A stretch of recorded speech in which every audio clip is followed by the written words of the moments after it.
Ci sono titoli che fanno venire i brividi anche oggi. Ci sono fotografie che non lasciano spazio all'immaginazione.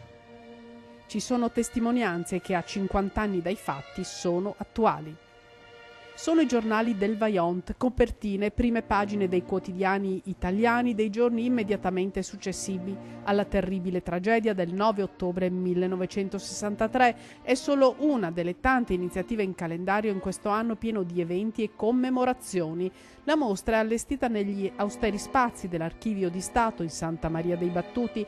Promuove l'associazione Tina Merlin per onorare la memoria della giornalista bellunese che sola denunciò quanto sarebbe potuto accadere e accadde, commemorare il Vaillant, ricordare Tina Merlin per non dimenticare. La sua preoccupazione era appunto che i giovani raccogliessero il testimone, ovvero la memoria e l'insieme delle esperienze della vecchia generazione, per giocarle però a modo loro, quindi andando avanti e veramente costruendo quello che lei avrebbe voluto costruire, cioè un mondo migliore. Sono oltre una cinquantina le prime pagine dei giornali sia nazionali che locali, ma non mancano i settimanali nazionali e stranieri, un panorama ampio di come venne trattata la notizia.